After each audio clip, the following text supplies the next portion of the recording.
अस्सलाम वालेकुम स्टूडेंट्स। मेरा नाम मिस नादिया नूर है और मैं आपकी बायोलॉजी की टीचर हूँ। सैटरडे को मेरी आपके साथ एक क्लास अरेंज हुई थी स्कूल में और उसके लिए मैं आई थी स्कूल में। फ़ेस टू फ़ेस मेरा आप लोगों से एक इंटरेक्शन हो जाता और एक इनिशियल जो हमारी डिस्कशंस थी वो हो जाती और एक इंट्रोडक्टरी क्लास हो जाती। लेकिन अनफॉर्चुनेटली आप 3 स्टूडेंट्स हैं क्लास में, उन 3 में से सिर्फ एक स्टूडेंट साइमा मौजूद थी क्लास में और बाकी 2 स्टूडेंट्स जो बॉयज़ हैं क्लास में वो दोनों नहीं आए थे। एब्सेंट थे, मुझे चीज़ पता चली। ठीक है, तो आप लोगों से मेरा इंट्रोडक्शन नहीं हो सका। बहरहाल आज ये आपकी फ़र्स्ट क्लास फिर मैं कंडक्ट यहाँ पे कर रही हूँ और सिलसिला हमारा कुछ इस तरह रहेगा कि सैटरडेज़ पे मैं ऑन साइट क्लास लूँगी, यानी कि स्कूल आकर मैं आपका मैक्सिमम टॉपिक्स कवर कराने की कोशिश करूँगी कि आप लोग स्कूल में मौजूद होंगे तो ज़ाहिर जितनी भी चैप्टर की एक्सप्लेनेशन हुआ करेगी, मेरी कोशिश ये होगी कि मैं वो आपको स्कूल टाइमिंग्स में करवा दूँ और फ़ेस टू फ़ेस वो इंटरेक्शन हो जाए। वहाँ पे कोई क्वेश्चन हो जो आपने मुझसे क्वेश्चन रेज़ करने हों या कोई चीज़ समझ में ना आ रही हो या उसको रिपीटेशन हमें करनी हो तो वो फिर हम बआसानी कर सकेंगे। ठीक है, तो उसके लिए मैं आपके पास सैटरडेज़ के ऊपर एक फ़िज़िकल क्लास के लिए मौजूद होंगी। तो मेक श्योर बेटा कि अब आप लोग सैटरडेज़ के ऊपर ऑफ डे ना लें। ठीक है, इससे कि आप सिर्फ 3 स्टूडेंट्स हैं, अब अगर 3 में से 2 नहीं आएँगे या 1 नहीं आएगा तो ये तो मेरे लिए पॉसिबल नहीं है कि फिर मैं उस 1 या 2 की वजह से क्लास ना लूँ। ठीक है, डे 1 पर भी आप दोनों मौजूद नहीं थे, लेकिन जो बॉयज़ हैं वो दोनों मौजूद नहीं थे, लेकिन साइमा मौजूद थी, इसलिए मैंने उनका टाइम बहरहाल वेस्ट नहीं किया। एक इंट्रोडक्टरी क्लास के साथ-साथ मैंने उनको चैप्टर 1 जो है उसकी एक्सप्लेनेशन शुरू करवा दी थी। ठीक है, तो बहरहाल क्योंकि ये आपका डे 1 का सिलसिला रहा इस तरह से, तो ठीक है, इट्स ओके, कोई मसला नहीं है। लेकिन नेक्स्ट टाइम मेक श्योर कि आपको इस तरह का मसला ना हो कि आप लोग अगर ऑफ कर भी रहे हैं, किसी वैलिड रीज़न के तहत कर रहे हैं, तो वो पहले से इन्फॉर्म करें स्कूल में, ताकि फिर ये चीज़ मुझे भी पता हो कि फिर मैं उसको शेड्यूल करूँ या ना करूँ। ठीक है, और अदरवाइज़ तो देखिए हमारे पास ऑप्शन ये वाला बहुत कम होगा कि मैं उसको अरेंज करूँ या ना करूँ। ठीक है, सैटरडेज़ पे ज़ाहिर है मेरी पूरी कोशिश ये होगी कि मैं आप लोगों के साथ एक फ़िज़िकल क्लास आके कंडक्ट करूँ और आपके मैक्सिमम एक्सप्लेनेशंस हमारी हो जाएँ। ठीक है, अब ये तो सिलसिला रहेगा हमारा सैटरडे का। सैटरडेज़ के अलावा ज़ाहिर है जो आपके वर्किंग डेज़ 5 स्कूल में होंगे, उन वर्किंग डेज़ में ज़ाहिर है मैं सहर आपके साथ होंगी। ठीक है, और इस दौरान ज़ाहिर है आपके नोट्स भी आपको प्रिपरेशन करवानी है हमें और साथ-साथ जो है वो आपका नोट्स के साथ-साथ जो है वो आपके टेस्ट की प्रिपरेशन होती है। ठीक है, आपको नोट्स मैम मिस सहर लिखवाएँगी, नोट्स मैं खुद बनाकर दूँगी। ठीक है, और वो मिस आपको लेकर चलेंगी। फिर आपकी मज़ीद इसके ये हो कि अब आप चैप्टर जैसे मैंने आपको एक्सप्लेन कर दिया, आपने घर जाके उसको रीड आउट किया, आप या उसकी लर्निंग करने बैठे, फिर आपको कोई पॉइंट क्लियर नहीं हो रहा या कोई बात समझ में नहीं आ रही, तो उसके लिए फिर ये एक आसान हल है कि आप मिस सहर के थ्रू जो है वो मुझे अपनी क्वेरीज़ भेज सकते हैं और मैं फिर उस पे आपको इमीडिएट रिस्पॉन्ड भी करूँगी। ठीक है? सही। अच्छा, अब ये है कि ज़ाहिर है क्योंकि आपकी आज फर्स्ट इंट्रोडक्टरी क्लास है, तो ज़ाहिर है जब मैं वहाँ पर आकर ऑन साइट क्लास ली थी, तो मेरी कोशिश ये होती कि मैं अपना एक इंट्रोडक्शन आप लोगों को दूँ, ब्रीफ इंट्रोडक्शन, और आप लोगों से भी आप लोगों के बारे में पता करूँ। ठीक है? तो वो चलिए हम नेक्स्ट क्लास में कर लेंगे आप लोगों का इंट्रोडक्शन, लेकिन मैं आपको अपने बारे में इंट्रोड्यूस करवा देती हूँ। मेरा नाम मिस नादिया नूर है, जैसे कि मैंने आपको स्टार्ट में ही बता दिया था, और बायो में आपको पढ़ाऊँगी। ठीक है, आपके स्कूल में साइंस डिपार्टमेंट की कोऑर्डिनेटर हूँ मैं। ठीक है जनाब, और इसके अलावा मैं 2006-2007 से स्कूल के साथ एफ़िलिएटेड हूँ। जब कभी भी स्कूल में मैंने काफ़ी टाइम स्कूल में जो है वो परमानेंट बेसिस के ऊपर भी काम किया है। एंड देन उसके बाद कुछ मेरे हेल्थ इश्यूज़ थे और कुछ डिस्टेंस हमारा ज़रा ज़्यादा हो गया, तो उसकी वजह से फिर मैंने बीच में ब्रेक किया सिलसिला। लेकिन बहरहाल स्कूल से मेरी एफ़िलिएशन ऐसी है कि मुस्तकिल मैं मैडम उस्मा और सर मंजूर के साथ और बाकी स्टाफ के साथ इंटरेक्शन में रहती हूँ, और जब जहाँ मेरी रिक्वायरमेंट होती है तो फिर मैं वहाँ मौजूद रहने की कोशिश भी करती हूँ, अपना रोल प्ले करने की कोशिश करती हूँ। ठीक है, तो ज़ाहिर है इस साल में आप लोगों के पास बायोलॉजी सब्जेक्ट आप लोगों का मुझे दिया गया है कि मैंने मैट्रिक क्लास को ही पढ़ाना है सब्जेक्ट, तो इंशाल्लाह मैं आप लोगों को ज़रूर इस चीज़ को कवर करवाऊँगी, और जो हमारा पैटर्न रहेगा उसमें इंशाल्लाह हमारा सिलेबस टाइमली ख़त्म होगा। ठीक है। अगर मैं आपसे कह रही हूँ कि मैं सैटरडेज़ के ऊपर आके आपकी एक फ़िज़िकल क्लास लूँगी, तो इसका मतलब ये नहीं है कि वीक के बाकी 5 डेज़ में आपके पास करने को कुछ नहीं होगा, ठीक है? आप एंगेज रहेंगे और इंशाल्लाह बहुत अच्छे तरीके से अगर आप कोऑर्डिनेट करके चलेंगे मिस सहर के साथ, मेरे साथ, तो इंशाल्लाह आप लोगों का टाइमली सारा सिलेबस भी कंप्लीट होगा और टाइमली तमाम की तमाम तैयारी भी आपकी कंप्लीट हो जाएगी, ठीक है? अच्छा, मेरी क्वालिफ़िकेशन का जहाँ तक ताल्लुक़ है, तो बेटा मेरी क्वालिफ़िकेशन एमएससी ज़ूलॉजी बीएड है। बीएड में टॉप किया है मैंने कराची में और एमएससी मेरी क्वालिफ़िकेशन है ज़ूलॉजी में। तो बेसिकली बायोलॉजिकल साइंसेज़ ही में मेरा मास्टर्स है और आपका सब्जेक्ट भी ये बायो है, तो इंशाल्लाह आपके सब्जेक्ट की एक्सपर्टीज़ है मेरे पास, तो इसको पढ़ाने में मुझे तो ज़ाहिर कोई मसला नहीं होना, लेकिन आप लोगों के भी लेवल पे आके जो भी आपके कन्फ्यूजन्स होंगी या जो भी आपके पॉइंट्स क्लियर होने चाहिए, वो मेरी कोशिश होगी कि मैं आपके लेवल पे आके आपको समझाऊँ, ठीक है? अच्छा, कुछ आज की इंट्रोडक्टरी क्लास में हम कुछ बेसिक बातें करेंगे, जिसमें ज़ाहिर है कि थोड़ा-सा आप मेरे बारे में जान लें, थोड़ा-सा आप अपने सब्जेक्ट के बारे में जान लें। सब्जेक्ट के बारे में तो ज़ाहिर है आपको कुछ ना कुछ पता है डेफ़िनेटली, आप 9th क्लास पेपर देकर आए हो, लेकिन हाँ, मैट्रिक क्लास में आपका क्या कंटेंट है, उसके हवाले से आपको थोड़ा-सा आइडिया हो जाए। पेपर पैटर्न भी आपको कुछ ना कुछ अंदाज़ा है, थोड़ा-सा हम उसके हवाले से बात करेंगे। और कुछ हम इस हवाले से बात करेंगे कि जब मैं आपको पढ़ा रही हूँ, तो आपने किस-किस चीज़ का ख़्याल रखना है, ठीक है? तो सबसे पहले तो मैं आपको ये बताती हूँ कि जब भी कभी मैं आपको क्लास में आके लेक्चर दूँ या आपके पास मेरा रिकॉर्डेड लेक्चर इस तरह से आए, जैसे कि आज आपके पास मेरा रिकॉर्डेड लेक्चर है, तो आपने उस लेक्चर को नोट किस तरह करना है, ठीक है? तो मैंने साइमा को ये चीज़ें गाइड की थी, उनके लिए रिवीजन हो जाएगा, जो बॉयज़ हैं दोनों क्लास में, तो उन दोनों के हवाले से जो है मैं ये चीज़ को रिपीट यहाँ पे कर रही हूँ। वो ये कि बेटा कोशिश ये कीजिएगा कि आप लोग जब भी कभी मेरा लेक्चर लेने के लिए बैठें क्लास में, तो आपके पास एक लेक्चर नोट करने के लिए एक अलग एडिशनल कॉपी होनी चाहिए, नोटबुक कह लें, कॉपी कह लें, होनी चाहिए, जिसमें आप कुछ की पॉइंट्स के अंदाज़ में उस इम्पॉर्टेंट पॉइंट्स को नोट करें। ठीक है, बहुत सारी चीज़ें ऐसी होती हैं जो आपकी बुक में मौजूद होती हैं, लेकिन उनकी वर्डिंग इस तरह की होती है जो इतनी आसान नहीं होती, तो हम उसको थोड़ा-सा इलैबोरेट करके, थोड़ा-सा ईज़ी करके, जो आपकी अंडरस्टैंडिंग में आ सकें, तो हम उस चीज़ को एक्सप्लेन कर रहे होते हैं। समटाइम्स कोई ऐसा होता है, कोई टर्मिनोलॉजी सिर्फ़ आपकी बुक के अंदर बता दी जाती है, लेकिन उस टर्म को एक्सप्लेन नहीं किया हुआ होता।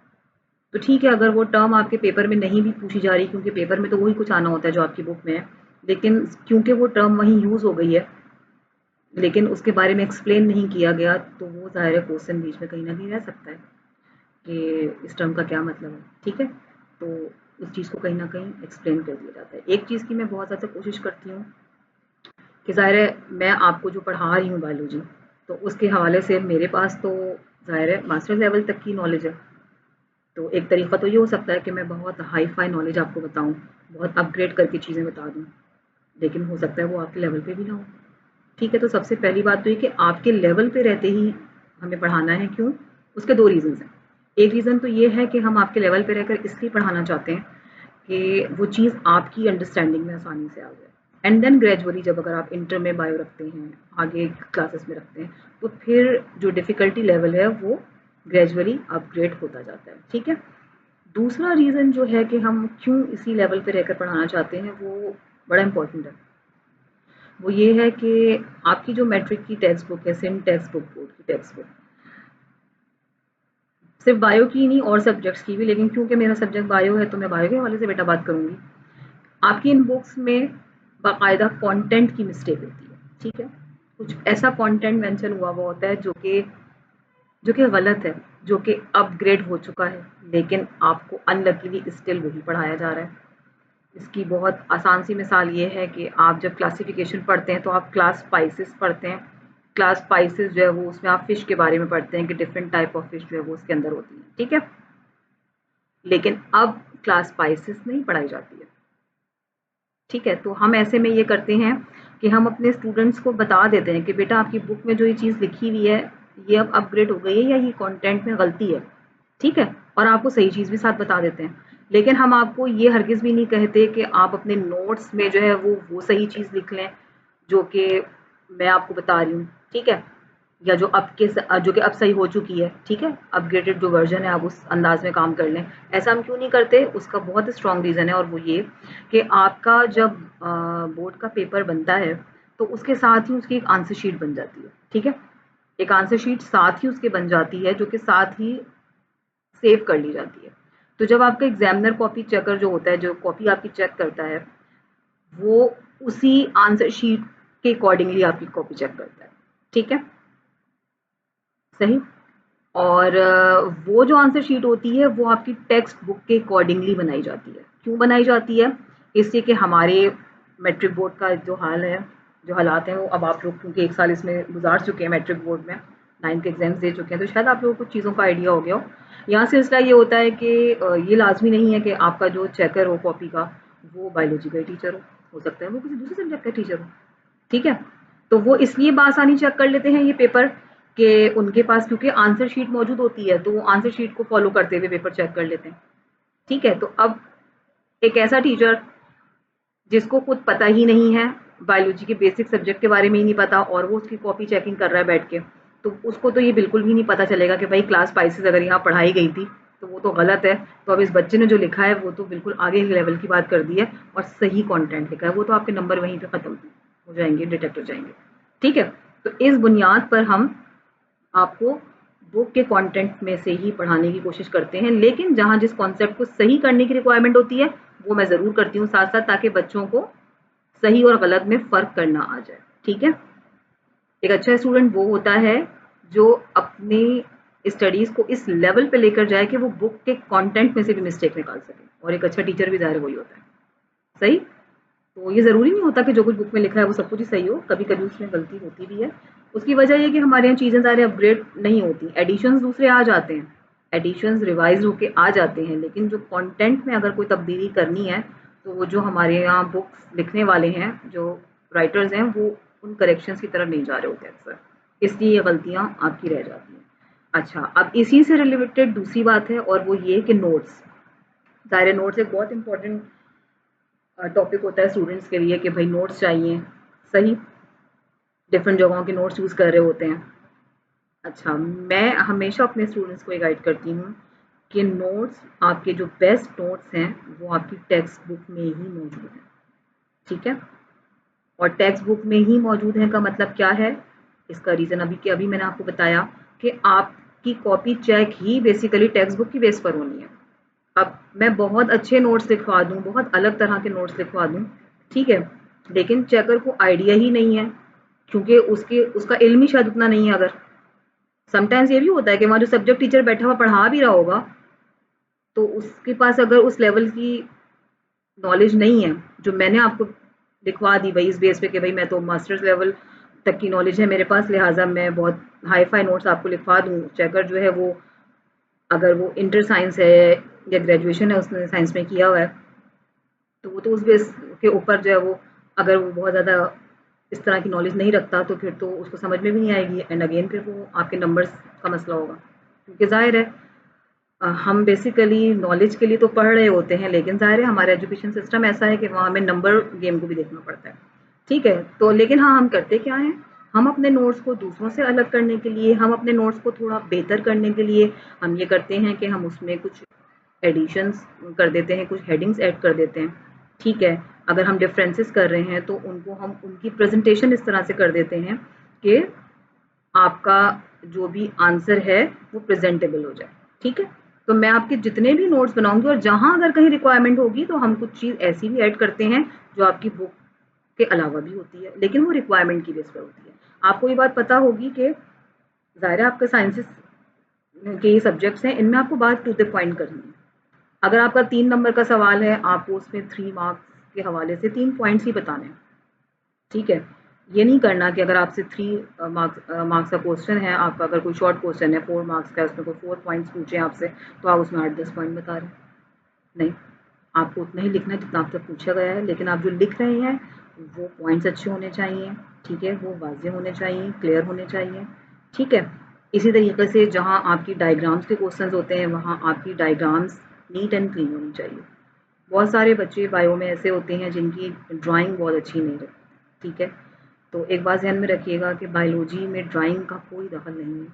मेरी अपनी ड्राइंग बहुत अच्छी नहीं है। ठीक है, शुरू से मेरी स्टूडेंट लाइफ से भी प्रॉब्लम थी कि मेरी ड्राइंग अच्छी नहीं थी, लेकिन मेरा इंटरेस्ट बायो में बहुत ज़्यादा था। जब मैं 9th क्लास में आई तो मुझे बहुत अच्छी ड्राइंग बनानी नहीं आती थी।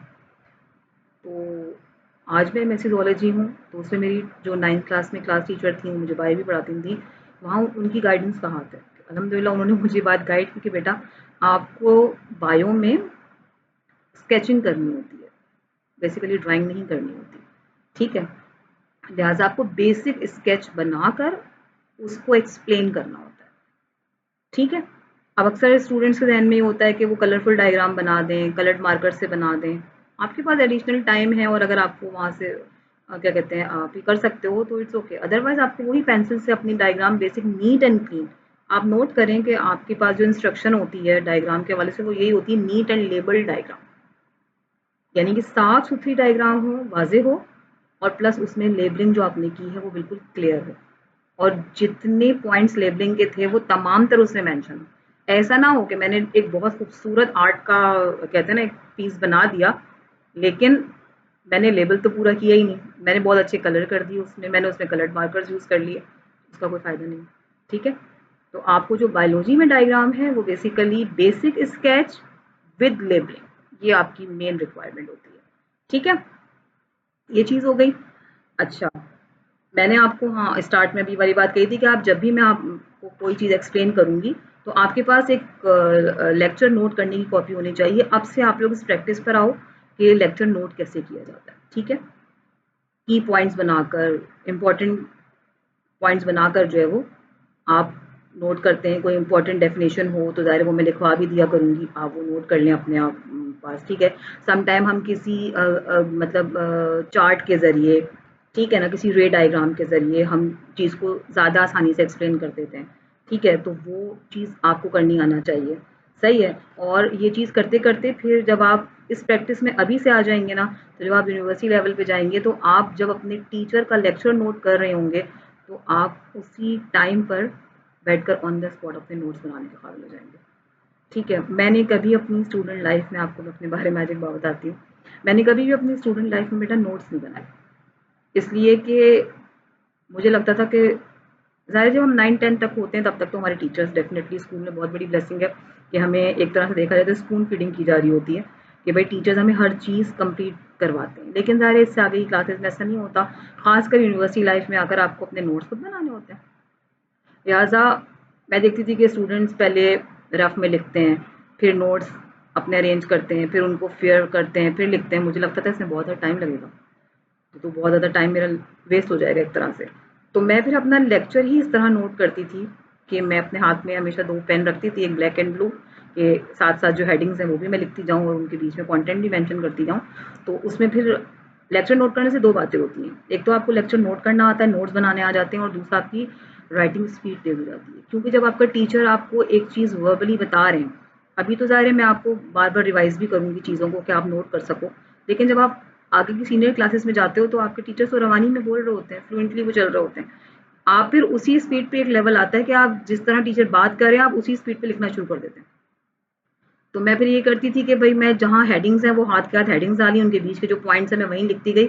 तो लेक्चर जब एक कंप्लीट हो जाता था तो मेरे उसके नोट्स मेरी उसी नोटबुक पे बने हुए होते थे।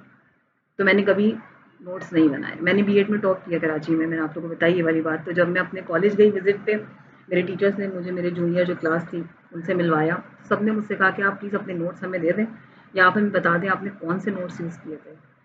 तो मैंने हँस के उनसे ये कहा कि मेरे कोई नोट्स नहीं थे, मेरे नोट्स सिर्फ़ मेरे लेक्चर थे, ठीक है? तो ज़ाहिर है आपको इतनी जो सीनियर लेवल के ऊपर जाकर ट्यूशन्स का तो कोई कॉन्सेप्ट नहीं होता ना, आपको अपनी क्लासेस के थ्रू ही पढ़ना होता है। और वहाँ जो लेक्चर आप नोट कर रहे होते हैं, वही बात कि आपका टीचर जो है वहाँ पे बुक से हटकर भी बहुत कुछ बता रहे होते हैं। बुक से हटकर जैसे अभी मैं भी आपको बहुत कुछ बता दिया करूँगी। तो कुछ ऐसी नॉलेज होती है जो कि आपकी डेली लाइफ़ से रिलेटेड या आपकी बेसिक साइंसेज़ से रिलेटेड कुछ बेसिक नॉलेज होती है, तो वो आपको मिल जाया करेगी। इससे आपकी नॉलेज में भी इज़ाफ़ा होता है। तो कहने का मकसद ये है कि ये जो मैं लेक्चर नोट करने को कह रही हूँ, उसके ये 2 रीज़न्स हैं कि एक तो आपको पता होना चाहिए कि किस तरीक़े से की पॉइंट्स को लिखा जाता है, किस तरह उन की पॉइंट्स पे आपकी ग्रिप होनी चाहिए एंड देन फिर क्या कहते हैं आपको नोट्स बनाने भी आ जाते हैं अपने तौर पे। ठीक है? फ़िलहाल तो इंशाल्लाह आपको नोट्स बनाने की कोई प्रॉब्लम नहीं होगी लेकिन एटलीस्ट लेक्चर नोट करना आपको आ जाएगा। दूसरा तरीका ये होगा कि जब भी मैं कभी आपको क्लास में बैठकर आऊँगी इंशाल्लाह आप लोगों के पास जब भी मैं नेक्स्ट सैटरडे फिर मैं अब मेरी क्लास होगी आपके साथ, ऑन साइट क्लास होगी, मैं आपके पास स्कूल में आके पढ़ाऊँगी और मैं आपके फर्स्ट चैप्टर का या जो भी आपका टॉपिक चल रहा होगा, मैं उसका एक बड़ा हिस्सा आपको एक्सप्लेन करके जाऊँगी। ठीक है? तो उसमें अब अगर आप में से कोई ऑफ करेगा ना बेटा, तो उसका रिवीजन मुश्किल हो जाएगा एंड देन फिर उसमें आपका अपना लॉस होगा। तो मेक श्योर कि अब आपने ऑफ नहीं करना, ठीक है? दूसरा ये कि जब भी कभी मैं आपको कोई चीज़ पढ़ा रही हूँ, तो उस टाइम पे आपने बुक खोलकर बुक रीडिंग करने में नहीं लगना। बुक रीडिंग आपने कब करनी है? 2 मौकों पे करनी है। तो आपको पता है कि मैंने नेक्स्ट डे क्या पढ़ाना है, आप वो बुक रीडिंग घर से कर कर आएँ उतने टॉपिक की, ठीक है? दूसरा ये कि अगर आप घर से नहीं भी कर सके, और जो अक्सर बच्चे नहीं कर पाते, तो फिर कम से कम इतना ज़रूर करें कि जब आपने एक टॉपिक पढ़ लिया है, देन उसके बाद घर जाके उसकी रीडिंग करें और जो मैंने समझा दिया है आपको, तो हो सकता है कि जो कुछ मैंने एक्सप्लेन किया है, जो कुछ बुक में लिखा है, उसके ज़रिए आपकी तमाम फिर कन्फ्यूज़न क्लियर हो जाए, ठीक है? और अगर फिर भी आपकी कोई ना कोई क्वेरीज हो, कोई चीज़ समझ में ना आ रही हो, तो डेफिनेटली वो आप मुझसे जब चाहें पूछ सकते हैं, कोई मसला नहीं है, ठीक है? लेकिन ये अगर आप करेंगे कि मैं आपको क्लास में पढ़ा रही हूँ, आप बुक खोल के बैठे हुए हैं, क्योंकि नॉर्मली मैं खुद भी बुक नहीं खोलती पढ़ाने के दौरान, ठीक है? हाँ, कुछ सर्टेन चीज़ें ऐसी होती हैं जिनमें मैं मखसूस टाइमिंग्स पे आपसे कहूँगी फला बुक का फला-फला पेज खोलें, उसके ऊपर कोई मखसूस डायग्राम है, ठीक है? कोई ऐसी चीज़ है जो मैंने आपको एक्सप्लेन वहीं से करनी है, तो वो फिर मैं उस टाइम पे वहाँ उसका रेफरेंस दूँगी। ठीक है, अदरवाइज़ फिर ये होगा कि मैं अपना कुछ आपको बता रही हूँ, आप नीचे बुक में लगे हुए हैं, तो वहाँ पे कन्फ्यूज़न क्रिएट होगी। तो ये 1-2 चीज़ें हैं जो आपने मेरे साथ ज़रा-सा ख़्याल रख के पढ़ना है, ताकि आपको बाद में परेशानी ना हो, ठीक है? उसके बाद मतलब यहाँ पर ये चीज़ क्लियर कर लें कि कम से कम ये हरगिज़ भी नहीं है कि आपने जो है वो बुक को हाथ नहीं लगाना, नहीं भई, बुक ही आपका सब कुछ है। लेकिन बस आप उस टाइम पे जब मैंने आपको पढ़ाना है, तो आप बुक खोल के बैठे रहेंगे, तो आपको ना मेरी बात समझ में आएगी, ना आपको ये समझ में आएगा कि बुक में क्या लिखा हुआ है, ठीक है? चलें जी, अब ज़रा-सा हम आ जाते हैं आपका पेपर पैटर्न। जस्ट मैं यहाँ पे एक रिवीजन के तौर पे रिपीट कर रही हूँ, क्योंकि ज़ाहिर है आपका सेम पैटर्न है जो कि आपका 9th क्लास में, ठीक है? 75 मार्क्स हैं आपके बायोलॉजी के सब्जेक्ट के, जिसमें से 15 मार्क्स की आपकी लैब होती है। इंशाल्लाह हम पूरी कोशिश करेंगे कि हम लैब्स कंडक्ट करें और आप अपने प्रैक्टिकल्स को परफॉर्म करें। टाइमली जर्नल बनवाऊँगी आपका मैं, ताकि आपका जर्नल कंप्लीट हो टाइमली, ठीक है? एंड टाइम पे हमें किसी किस्म के जो है कि आप लोग को बॉदर ना करना पड़े, सही है? बाकी जो आपके 60 मार्क्स हैं, आपकी थ्योरी की जो 60 मार्क्स हैं, वो वही डिवीजन है आपकी कि 60 मार्क्स में से आपका सेक्शन ए, बी और सी है। सेक्शन ए में आपके एमसीक्यूज़ हैं, जो कि आपके 12 एमसीक्यूज़ होते हैं। बाकी बचे 48 मार्क्स 60 में से, तो 48 मार्क्स में से आपका सेक्शन बी है एक और एक सेक्शन सी है। दोनों 24-24 मार्क्स के हैं, ठीक है? सेक्शन बी जो है वो आपका शॉर्ट क्वेश्चन आंसर्स का है और शॉर्ट क्वेश्चन आंसर आपके तकरीबन 12 दिए हुए होते हैं और आपको 4 करने उसमें से आपको 4 की चॉइस होती है, 8 आपको अटेम्प्ट करने होते हैं, ठीक है? तो आपका जो है वो भी 24 मार्क्स का है, ठीक है? आपको उसमें से 8 क्वेश्चन अटेम्प्ट करने होते हैं एंड देन आपका जो सेक्शन सी है वो भी 24 मार्क्स का है, वहाँ पर भी आपके पास तकरीबन 2 क्वेश्चन की चॉइस होती है, ठीक है? एंड देन वो भी आपको 24 मार्क्स ही का आपका वो सेक्शन होता है। तो वो आपका वही पेपर पैटर्न है बेसिकली, जो आपका 9th क्लास में था वही सेम यहाँ पे रिपीट हो जाएगा, जैसे एक रिवीजन के लिए मैंने रिपीट कर दिया। दूसरी चीज़ अब जो मुझे आपसे आज डिस्कस करनी है वो ये है कि थोड़ा सा जो है वो आप अपनी बुक के बारे में जान लें कि आपकी जो मैट्रिक क्लास में बायोलॉजी की बुक है उसमें आपने कौन कौन से चैप्टर्स पढ़ने और उन चैप्टर्स में आपके कौन कौन से टॉपिक्स होंगे, ठीक है? अब अगर आप लोग के पास बुक्स हैं, जो कि यकीनन होनी चाहिए क्लास में। अच्छा, बुक्स मैंने आपसे कहा ना कि ड्यूरिंग लेक्चर आपने खोलनी नहीं है, लेकिन कुछ मखसूस टाइमिंग्स पे, जैसे अभी मैं कह रही हूँ बुक आप खोलें, तो मैं आपसे बुक खोलने को कहूँगी, तो इसका मतलब ये भी नहीं है कि जब मैं आपसे कभी कहूँ बुक खोलें तो आपके आपके यहाँ टीचर बुक तो मैंने घर पे रखी हुई है, नहीं। बुक घर पे नहीं रखनी, बुक आपने अपने साथ रखनी है, लेकिन जिस टाइम पे मैं कहूँ तब खोलनी है, ठीक है? अब आप लोग अपनी बुक बिल्कुल ओपन कीजिए अपनी बुक्स और हम थोड़ा-सा आज पहली क्लास में सिर्फ़ ये जानने की कोशिश करेंगे कि इस बुक में आपके कौन-कौन से टॉपिक्स हैं और उन टॉपिक्स के सब टॉपिक्स क्या-क्या हैं, कितने चैप्टर्स हैं, ठीक है? आपकी बुक में बेटा टोटल 9 चैप्टर्स हैं, ठीक है? और इन 9 चैप्टर्स में से आपको पता है कि हमारा जो बेसिक सब्जेक्ट है बायोलॉजी का, वो 2 हिस्सों में डिवाइड हुआ हुआ होता है, एक बॉटनी और दूसरा ज़ूलॉजी। आपका हर चैप्टर इसी पैटर्न पे होता है कि चैप्टर के जो इनिशियल टॉपिक्स होते हैं, वो बॉटनी साइड के होते हैं और जो बाद के टॉपिक्स होते हैं, वो ज़ूलॉजी साइड के होते हैं। एक बात ज़हन में रखिएगा कि बायोलॉजिकली जो है वो ह्यूमन बीइंग्स भी ज़ूलॉजी में ही आता है, एनिमल में ही काउंट किया जाता है, ठीक है? तो आपकी जो अब ये न्यू बुक्स हैं, इनमें हम प्लांट्स के बाद डायरेक्ट जो है वो एनिमल की बात तो करते हैं, लेकिन इन डिटेल हम ह्यूमन बीइंग को पढ़ते हैं। जबकि पहले जो है वो मेथड ये था, जब हम लोग कभी बायो पढ़ते थे तो उस टाइम पे मेथड ये होता था कि हम पहले प्लांट के बारे में पढ़ते थे एंड देन हम एनिमल के नाम पे पूरा सिस्टम और सब चीज़ें फ्रॉग की पढ़ते थे एंड देन फिर ह्यूमन बीइंग भी पढ़ते थे।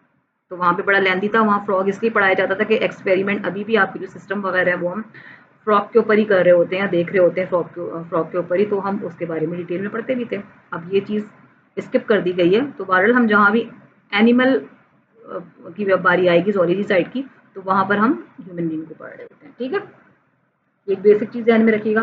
पहला चैप्टर है आपका गैसियस एक्सचेंज का। ठीक है, गैसियस एक्सचेंज का आपका एक चैप्टर है। अच्छा, अब हर चैप्टर में क्या डिटेल है वो तो ज़ाहिर है जब हम चैप्टर वाइज एक्सप्लेन करेंगे चलेंगे। अभी जस्ट मैं आपको एक इंट्रोडक्शन दे रही हूँ कि चैप्टर्स में टॉपिक किस तरह के। ठीक है, गैसियस एक्सचेंज ज़ाहिर है एनिमल्स में भी हम पढ़ेंगे एंड देन हम प्लांट्स में भी पढ़ेंगे। ठीक है, आपको पता है कि गैसियस एक्सचेंज में अपने एनवायरनमेंट में से हर लिविंग ऑर्गेनिज्म, चाहे वो माइक्रो ऑर्गेनिज्म हो, चाहे वो एनिमल हो या प्लांट हो, वो कोई ना कोई गैस जो है वो अपने बॉडी में एब्जॉर्ब करता है और एक्सचेंज ऑफ गैसेस करता है। यानी कि हम नॉर्मली ऑक्सीजन जो है वो अपनी बॉडी में उसका इनटेक करते हैं और हम कार्बन डाइऑक्साइड अपनी बॉडी से रिलीज करते हैं।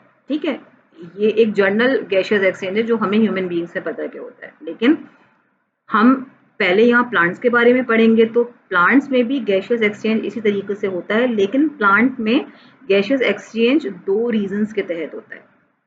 पहला रीजन क्या है? पहला रीजन है फोटोसिंथेसिस। फोटोसिंथेसिस में प्लांट्स को गैसियस एक्सचेंज करना होता है, जिसमें वो कार्बन डाइऑक्साइड गैस को यूटिलाइज करके ऑक्सीजन गैस को रिलीज करते हैं एनवायरनमेंट में एंड देन फिर वो दूसरा मकसद उनका होता है रेस्पिरेशन। ठीक है, रेस्पिरेशन वो प्रोसेस है जिसमें फूड की ऑक्सीडेशन होती है।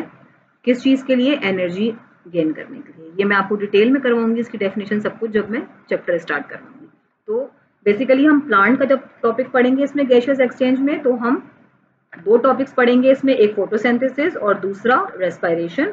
और उसके बाद जब हम एनिमल की बात करेंगे तो फिर आपके पास ह्यूमन बींग्स का कंप्लीट रेस्पिरेटरी सिस्टम है, लंग्स का स्ट्रक्चर होगा उसमें। ठीक है, ब्रीथिंग का मैकेनिज्म होगा उसमें, और फिर हम कुछ ब्रीथिंग डिसऑर्डर्स की बात करेंगे कि एक ह्यूमन बीइंग की बॉडी में कौन कौन सी ऐसी एबनॉर्मल कंडीशन हैं जिनकी बेस के ऊपर हम ब्रीथिंग डिसऑर्डर डिक्लेयर करते हैं, और वो बेसिकली हेल्थ कंडीशंस होती हैं, और उन हेल्थ कंडीशंस पे फिर हम किस तरीके से उसकी ट्रीटमेंट्स करते हैं या हमें कौन सी प्रिकॉशंस लेनी चाहिए। एक नॉर्मल ब्रीथिंग ऑर्डर एस्थमा है जिसके बारे में आप जैसे अक्सर लोगों को पता होगा। ठीक है, हम डिटेल में फिर जब इस चैप्टर पे आएंगे तब पढ़ेंगे। ठीक, उसके बाद हमारे पास यहाँ पे हमारा चैप्टर नंबर 1 कंप्लीट हो जाएगा। ठीक है, उसके बाद फिर हमारा सेकंड चैप्टर है। सेकंड चैप्टर हमारा जो है वो होम्योस्टेसिस पर है। ठीक है,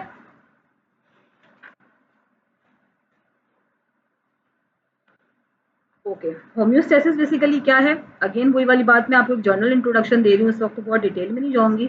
होम्योस्टेसिस एक ऐसा प्रोसेस है जिसमें ये एक सेट ऑफ मेटाबॉलिक एक्टिविटीज है, जिसमें किसी भी ऑर्गेनिज्म की बॉडी का जो इंटरनल एनवायरनमेंट है उसको फिटेबल लिमिट्स में रहते हुए मेंटेन रखने की कोशिश की जाती है। अभी अगर ये चीज़ बहुत ज़्यादा समझ में ना आई हो तो इस वक्त पर्पज़ भी मेरा समझाने का नहीं है। ठीक है, बस अभी एक बेसिक चीज़ ये ध्यान में रखें कि होम्योस्टेसिस का ये हमारा चैप्टर है जिसमें हमने ह्यूमन वो लिविंग बॉडी की जो इंटरनल एनवायरनमेंट है उसको मेंटेन रखने के बारे में पढ़ना है कि वो किस तरह सर्टेन लिमिट्स में रहते हुए उसको मेंटेन रख सकते हैं। ठीक है, इसके लिए बहुत सारे प्रोसेसेस हैं। अब लिविंग बॉडी में जाहिर है कि हमारे पास प्लांट्स भी आ जाते हैं, एनिमल्स भी आ जाते हैं, हमारे पास यूनिसेलुलर ऑर्गेनिजम्स भी आ जाते हैं। हम यहाँ यूनिसेलुलर ऑर्गेनिज्म हर जगह हर टॉपिक पे नहीं पढ़ेंगे, जहाँ रिक्वायर्ड होगा वहीं पढ़ेंगे। ठीक है, लेकिन बहरहाल प्लांट्स और एनिमल्स के बारे में ज़रूर पढ़ेंगे। ठीक है, तो जब हम होम्योस्टेसिस प्लांट्स में पढ़ेंगे तो उसमें होम्योस्टेसिस में डिफरेंट प्रोसेसेस होते हैं। ठीक है,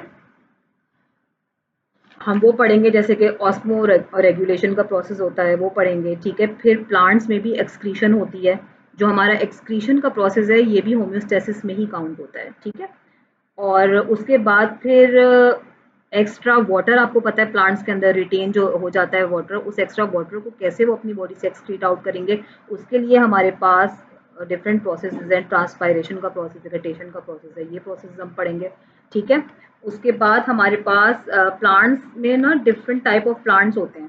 ठीक है। अपने ये जो ऑस्मोटिक एडजस्टमेंट होती हैं प्लांट्स की, उनके हवाले से कुछ प्रोसेस होते हैं, कुछ टाइप्स होती हैं प्लांट्स की, जिसमें कि हाइड्रोफाइट्स हैं, हेलोफाइट्स हैं, मीजोफाइट्स, जीरोफाइट्स, ये प्लांट्स की टाइप्स हैं। ठीक है, ये तमाम तर टाइप्स अब हम अपने टाइम पे पढ़ेंगे, तो इंशाल्लाह सब आपको उस टाइम पे समझ में आएंगी। लेकिन बहरहाल हम प्लांट्स के हवाले से ये तमाम तर चीज़ें पढ़ेंगे। और फिर उसके बाद हम एनिमल्स में ऑस्मो रेगुलेशन देखेंगे कि ऑस्मो रेगुलेशन का प्रोसेस एनिमल्स में कैसे होता है। उसमें बेसिक प्रोसेस एक्सक्रीशन का है, जो ह्यूमन बींग्स में हमारा होता है एक्सक्रीशन का प्रोसेस। ठीक है, अब ये जो एक्सक्रीशन का प्रोसेस होता है एनिमल्स में, हमें नॉर्मली लगता है कि किडनीज के थ्रू ही होता है, यूरिनरी सिस्टम के थ्रू होता है। नहीं, वो तो एक बेसिक प्रोसेस है, लेकिन हमारी स्किन के जरिए भी प्रोसेस होता है, हमारे लंग्स के जरिए भी प्रोसेस होता है। तो हम ये जो होम्योस्टेसिस ह्यूमन बींग में है उसमें तमाम तर प्रोसेस पढ़ेंगे कि हमारी स्किन का क्या रोल है इसमें, हमारे लंग्स का क्या रोल है, और हमारी किडनीज इसमें क्या रोल प्ले करती हैं। ठीक है, और उसके बारे में हम इसके बाद हम स्किन का प्रॉपर स्ट्रक्चर पढ़ेंगे। ठीक है, और फिर हम इसके अंदर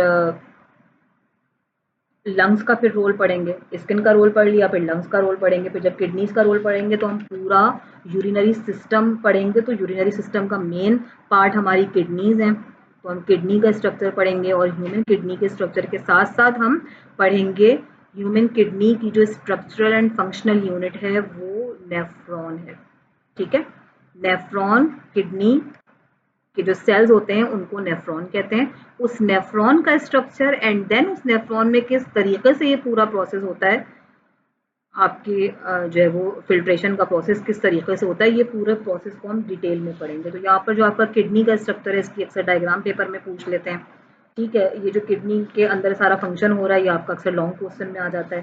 तो ये तमाम तर चीज़ें हम पढ़ेंगे। सही है, यूरिन की फॉर्मेशन इसमें हम पढ़ेंगे।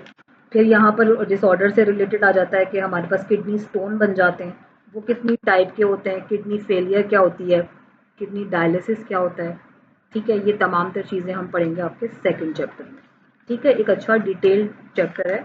थर्ड चैप्टर आपका है कोऑर्डिनेशन एंड कंट्रोल। ठीक है, कोऑर्डिनेशन एंड कंट्रोल बेसिकली यहीं से समझ में आ जाता है कि जब हम कंट्रोल की बात करते हैं तो यहाँ कहीं ना कहीं ब्रेन का अमल दखल होगा। जाहिर है, एक लिविंग बॉडी, अगर हम ह्यूमन बीइंग की बात करें तो हमारी बॉडी के तमाम तरह सिस्टम्स को कंट्रोल कौन कर रहा है? जाहिर है हमारा ब्रेन कमांड्स सारी दे रहा है। ठीक है, और कोऑर्डिनेशन है हमारे ब्रेन से लेकर हमारी बॉडी के तमाम तर पार्ट्स की आपस में किसी न किसी अंदाज में कोऑर्डिनेशन है। तो बिल्कुल इसी तरीके से ये कोऑर्डिनेशन आपको प्लांट्स में भी पढ़ने को मिलेगी, और फिर आपको डिफरेंट एनिमल्स में, और बेसिकली फिर ह्यूमन बीइंग्स में भी पढ़ने को मिलेगी। ठीक है, प्लांट्स के अंदर अब ये जो कोऑर्डिनेशन होती है इसके डिफरेंट टाइप्स होती हैं। दो टाइप्स इसकी बेसिकली होती हैं, एक केमिकल कोऑर्डिनेशन होती है और एक नर्वस कोऑर्डिनेशन होती है। केमिकल कोऑर्डिनेशन में कुछ केमिकल इन्वॉल्व होते हैं। ठीक है, और उन केमिकल्स के थ्रू जो है वो कोऑर्डिनेशन होती है।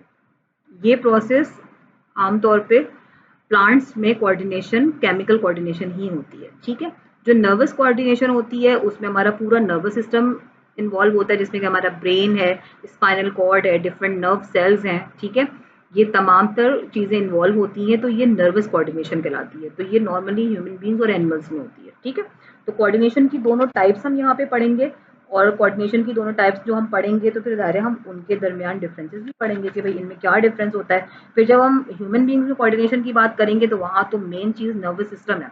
ठीक है, नर्वस सिस्टम दो तरह का होता है। सेंट्रल नर्वस सिस्टम होता है जिसमें हमारा ब्रेन और स्पाइनल कॉर्ड होती है, और दूसरा हमारा पेरिफेरल नर्वस सिस्टम होता है जिसमें हमारी नर्व्स का एक सेट ऑफ नर्व्स है, वो हमारा पूरा सिस्टम जो है वो चला रही होती है, नर्वस सिस्टम पेरिफेरल वाला।